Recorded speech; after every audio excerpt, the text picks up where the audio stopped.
migration? Migration is a way to move from one place to another in order to live and work. Migration क्या है? जब लोग एक जगह से दूसरी जगह पर काम करने के लिए और वहाँ रहने के लिए जाते हैं तो उसे हम क्या कहते हैं? Migration. People from their home to another city, state or country for a job, shelter or some other reasons is called migration. यानी लोगों का एक जगह से नई जगह पर जाकर रहना. नई जगह सिटी यानी कि शहर भी हो सकते हैं, अदर स्टेट्स भी हो सकते हैं और अदर कंट्रीज भी हो सकती हैं.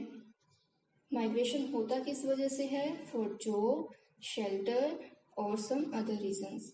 ओके, सो इस चैप्टर को हम कुछ स्टोरीज के थ्रू समझेंगे या फिर रीड करेंगे. तो फर्स्ट स्टोरी है संतू की. There are some families which migrate from one place to another. कुछ लोग होते हैं या बहुत सारी फैमिलीज ऐसी होती है जो कि एक जगह से दूसरी जगह पर माइग्रेट करती है. One such family is Santu's family. उन्हीं में से एक फैमिली किसकी है? संतु की. Santu's family lived in a village and their main occupation was agriculture. Santu की फैमिली एक गांव में रहती थी और उनका ऑक्यूपेशन मतलब व्यवसाय. उनका मेन ऑक्यूपेशन क्या था? एग्रीकल्चर यानी कि खेती बाड़ी. But had to face a big trouble due to a drought in their village. Drought क्या होता है? सूखा. यानी जब बहुत लंबे टाइम तक बारिश नहीं होती है और क्रॉप्स भी डैमेज हो जाती है तो उसे हम क्या कहते हैं? ड्रोट. काफी लंबे टाइम से वहां पर ड्रोट चल रहा था जिसकी वजह से संतू की फैमिली को बहुत ट्रबल्स यानी परेशानियों का सामना करना पड़ रहा था. For the last 2 years, they did not even have sufficient food to eat. और जिसकी वजह से पिछले 2 सालों से उनके पास में sufficient food भी नहीं था कि वो अपना अच्छे से पेट भर सके. That's why Santu migrated to his nephew's village with his family and cattle. Nephew का मीन होता है भतीजा and cattle means पालतू पशु. तो संतु ने क्या डिसीजन लिया? वो अपने नेफ्यू के विलेज में गया with his family and cattle. अपने परिवार को और अपने पालतू पशुओं को लेकर वो अपने भतीजे के गांव में माइग्रेट उसने किया. There he arranged for a small accommodation on rent. Accommodation क्या होता है? आवास स्थान यानी रहने की जगह. And started search for an occupation. City में आकर या फिर अपने नेफ्यू के विलेज में आकर उसने एक रहने की जगह अरेंज की और वहां पर नए ऑक्यूपेशन की खोज में लग गया. आफ्टर अ फ्यू डेज, कुछ दिनों के बाद,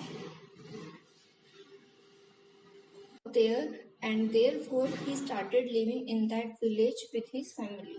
कुछ दिनों के बाद उसे वहां पर नया काम मिला और उसने वहीं पर अपने परिवार के साथ रहना शुरू कर दिया. However, it was not at all easy for him to live there. अपनी जगह को छोड़कर नई जगह पर रहना उसके लिए आसान नहीं था. Soon he started missing his own village. और जल्द ही उसने अपने खुद के गांव को मिस करना शुरू कर दिया या अपने गांव की याद उसे आने लगी. He got news that there was a very good rain in his village this year. और उसे एक खबर मिली कि उसके गांव में इस बार बहुत अच्छी बारिश हुई है. Therefore, इसीलिए he took his family and cattle with him and returned to his own village. और ये न्यूज सुनकर उसने क्या किया? अपने फैमिली और कैटल को लेकर वापस से अपने विलेज में चला गया. तो इस स्टोरी से हमें क्या रीजन पता लगे? संतु ने माइग्रेशन क्यों किया? क्योंकि उसके विलेज में एडवर्स क्लाइमेटिक कंडीशन थी. एडवर्स में विपरीत, जो आपके अकॉर्डिंग नहीं होते हैं. तो वहां पे एडवर्स कंडीशन क्या थी? ड्रोट, सूखा पड़ गया था. Okay, so now come to the next story. This is about Dheeraj. Dheeraj has a son and a daughter. Dheeraj के एक लड़का था और एक लड़की थी. He was working in a village on the basis of daily wages. वो गांव में काम करता था अपने डेली की लाइफ के अकॉर्डिंग, या डेली के जो भी उसके एक्सपेंसेस थे, वेजेस थे, उनके according. Okay. His son was studying in 12th standard. उसका बेटा जो था वो 12th स्टैंडर्ड में पढ़ता था. And his daughter was in 10th, और उसकी बेटी 10th स्टैंडर्ड में. When his son passed the senior secondary examination, then Dheeraj decided to send his son to the city for his higher education.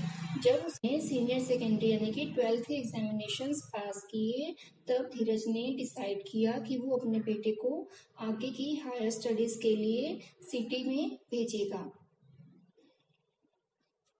He thought that if his son went to live in the city away from his family for studying, उसने सोचा कि अगर उसका बेटा अपनी family से दूर रहकर सिटी में रहेगा, then the expenditure of the family would increase.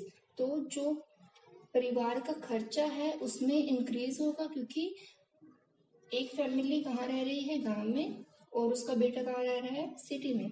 तो दो साइड में उसके एक्सपेंसेस बढ़ जाएंगे.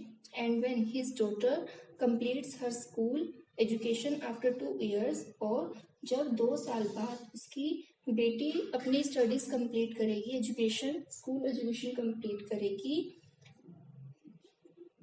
then he will have to send her also. तब उसे अपनी बेटी को भी सिटी में भेजना पड़ेगा for higher education. Therefore, he decided that as he was working on daily wages in his village, इसीलिए उसने क्या डिसाइड किया कि जैसे वो डेली वेजेस के अकॉर्डिंग अपने विलेज में काम कर रहा था, he will migrate with his family to the city. वो अपनी फैमिली को लेकर सिटी की तरफ माइग्रेट करेगा and do similar work there also, और वहाँ भी डेली वेजेस के अकॉर्डिंग अपना काम करेगा. तो नेक्स्ट रीजन माइग्रेशन का क्या पता लगा? Higher education of children. Families को अपने चिल्ड्रन की हायर एजुकेशन की वजह से from rural to urban migrate करना पड़ता है. Got it? Okay. So next story is of Govind Ram. Govind Ram and his family live in Janiana village. Govind Ram और उसकी फैमिली कहाँ रहते थे? जनियाना विलेज में. He had a small general store there. वहाँ पर उनका एक छोटा सा जनरल स्टोर था. The earnings from the shop were only sufficient to fulfill basic needs of his family. तो उसकी जो अर्निंग्स थी, यानी कि वो जो कमाता था, वो उसकी फैमिली के बेसिक नीड्स को कंप्लीट करने के लिए सफिशिएंट थी. Okay. His son were growing gradually. उसका बेटा भी था, वो बड़ा हो रहा था. वन डे, एक दिन, Govind Ram's cousin visited his place and took both of his sons with him to work in his shop in the city. एक दिन गोविंद राम का कजन यानी कि गोविंद राम का भाई उससे उसके गांव में आया, उसे मिलने आया. And to both of his son, और उसके दोनों बेटों को अपने साथ अपनी शॉप में काम करने के लिए शहर में ले गया. एज टाइम पास्ड, जैसे जैसे टाइम बीता, गोविंद राम सन चंद्रराम, गोविंद राम का बेटा जो था Chandraram, wanted to start his own business, अपना खुद का एक बिजनेस स्टार्ट करना चाहता था. For this they had to face a lot of problems, but later their business started giving them good returns. Starting में उनको बहुत प्रॉब्लम आई नया बिजनेस स्टार्ट करने के लिए, लेकिन बाद में उस बिजनेस से उनको काफी बेनिफिट हुए. Then they called their family to live with them in the city. और बाद में उन्होंने अपने फैमिली को भी सिटी में उनके साथ रहने के लिए बुला लिया. So थर्ड रीजन माइग्रेशन का क्या हुआ? इन सर्च ऑफ ऑक्यूपेशन और एम्प्लॉयमेंट, यानी कि अपने व्यवसाय या फिर रोजगार की खोज में पीपल जो है वो माइग्रेट करते हैं. Now the next reason we will discuss about that there is a town named Galiakot in Dungarpur district. एक छोटा सा शहर था गलियाकोट, जो कि कहाँ था? डूंगरपुर डिस्ट्रिक्ट में, डूंगरपुर जिले में था। Here the world famous holy shrine, holy means पवित्र और shrine means तीर्थ स्थल। तो here the world famous holy shrine of Muslim saint Fakhruddin, Sheetla माता temple, Jain temple and Somnath temple. Example of architecture, architecture means शिल्प कला, पत्थर पे खुदाई की कला। तो इस डिस्ट्रिक्ट डूंगरपुर डिस्ट्रिक्ट में क्या क्या है? मुस्लिम सेंट फखरुद्दीन का तीर्थ स्थल है, शीतला माता मंदिर है, जैन मंदिर है और सोमनाथ मंदिर है, जो कि अपनी शिल्प कला के लिए विश्व प्रसिद्ध है। Due to the construction of Kadana dam, dam यानी कि बांध, डैम क्या होता है? जो वाटर के फ्लो को रोकता है। So due to the construction of Kadana dam in Gujarat state, Gujarat state में की वजह से this area become a low line area. ये एरिया क्या हुआ? लो लाइन मीन्स निचला इलाका, नीचे यानी कि वाटर लेवल अप है, पर जो लिविंग लेवल है जहां पर लोग रहते हैं वो क्या है? बहुत नीचे है। Water started accumulating in the town during the rainy season, accumulating means इकट्ठा होना। तो लो लाइन होने की वजह से जब भी बारिश आती थी तो ये एरिया पूरा पानी से भर जाता था या डूब जाता था। सो देयरफॉर, इसीलिए the government constructed houses for the people at another place and also provide facilities like schools, hospitals, etc. इसीलिए गवर्नमेंट ने क्या किया?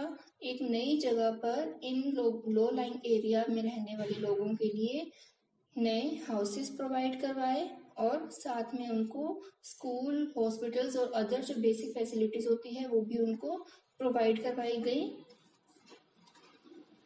रिहेबिलिटेशन कॉलोनी, रिहेबिलिटेशन मीन्स पुनर्वास, जहां पर इन लोगों को ट्रांसफर किया गया था या किया जाता है। इन प्लेसेस को क्या कहते हैं या इस जगह को क्या कहते हैं? Rehabilitation colony. But there are some people who have not left their farms और fields and are still living there, आज तक अपने खेतों को या अपने फार्म्स को नहीं छोड़ा है और उसी जगह पर रहते हैं। तो ये क्या रीजन हुआ? और construction of low line area due to construction of dam. Okay, dams के बनने की वजह से लो लाइन एरिया बनता है, उसकी वजह से पीपल को माइग्रेट करना पड़ता है और उनको रिहेबिलिटेशन सेंटर प्रोवाइड करवाए जाते हैं। सो इस चैप्टर में हमने पढ़ा रीजन माइग्रेशन के reasons of migrations which were adverse climatic conditions for higher education, in search of occupation and employment, and the fourth one is formation of low-lying area. Okay, I hope you all so meet you in next chapter with a new video. Till then, do it, learn it. Thank you.